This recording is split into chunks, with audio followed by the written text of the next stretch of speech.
bagi wanita apa yang paling urgen untuk dipelajari, apakah ilmu fikih atau ilmu apa? Dari siapa nih yang bertanya ya? Ulin, Rom Ulin dari DWP mana?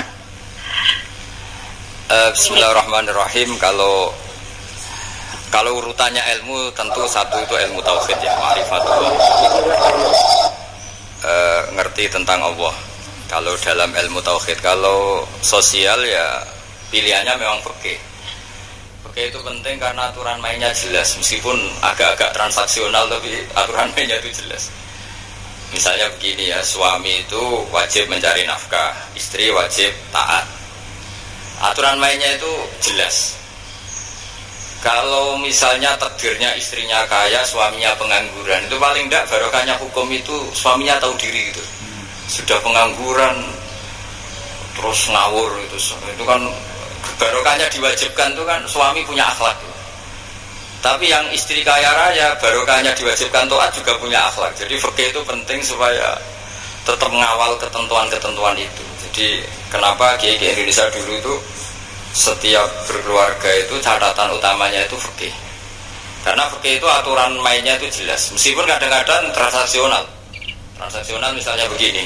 Ini fikih-fikih yang alhamdulillah di Indonesia itu nggak banyak yang melakukan.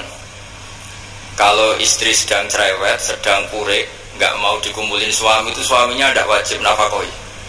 Tapi istrinya juga diberi hak. Kalau nggak dinafkahi boleh nggak mau. Itu kan ribet. Itu kan ribet. Itu mau rumah tangga apa mau dagangan itu kan jadi ribet itu. Tapi apapun itu aturan main itu bagus supaya orang itu sadar ya. Misalnya saya ini kata orang banyak kiai. Kiai itu diwajibkan mulang sama Allah.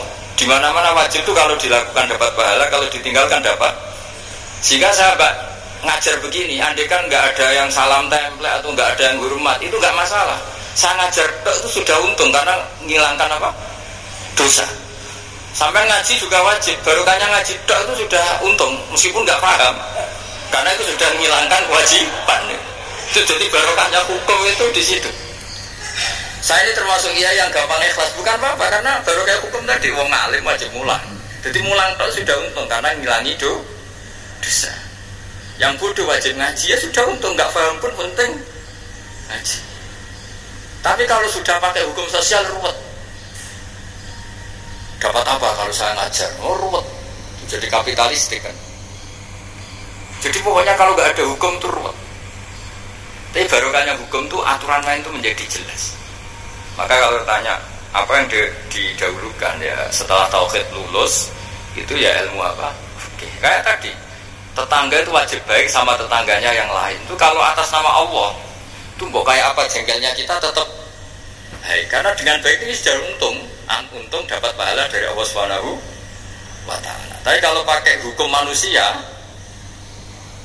monggo mesti jengkelin dibalas jengkelin. Oh kan ruwet.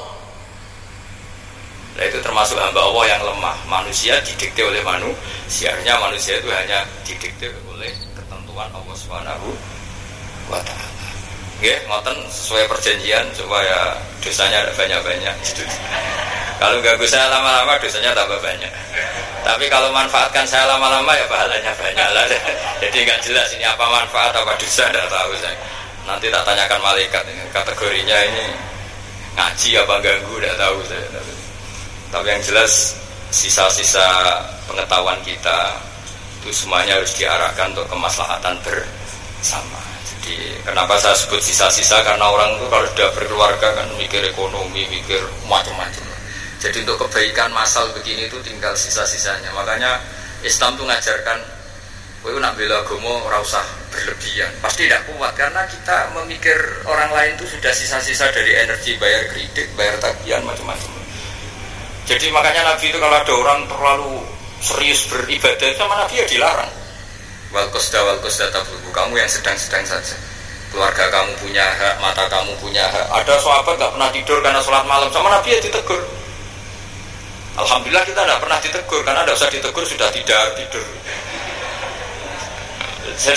Jadi dulu itu Nabi harus menegur orang saking baiknya. Kalau sekarang nggak perlu negur kita, nggak usah ditegur ya sudah. Dulu itu ada sahabat kalau malam itu tahajud, siangnya puasa. Sampai istrinya komplain karena nggak pernah dikumpulin. Akhirnya Nabi ngandanin, keluarga kamu punya hak, mata kamu punya hak gitu. Jadi karena tadi kalau kita maksimal bela agama atau bela pengajian gini itu pasti kayak jenengan gara-gara datang ke sini kan suami jenengan harus bikin kopi sendiri. Kalau dibikinkan kopi pembantu jenengan cemburu ribet kan. Jadi ya sudah itu kalau misalnya pengajian tiap hari bisa berabe kan. Makanya jangan lama-lama, jangan sering-sering. Biasa aja. Jangan aja. Nggih, ngoten nggih kula tak terusno wa tifaqullah. Assalamualaikum warahmatullahi wabarakatuh.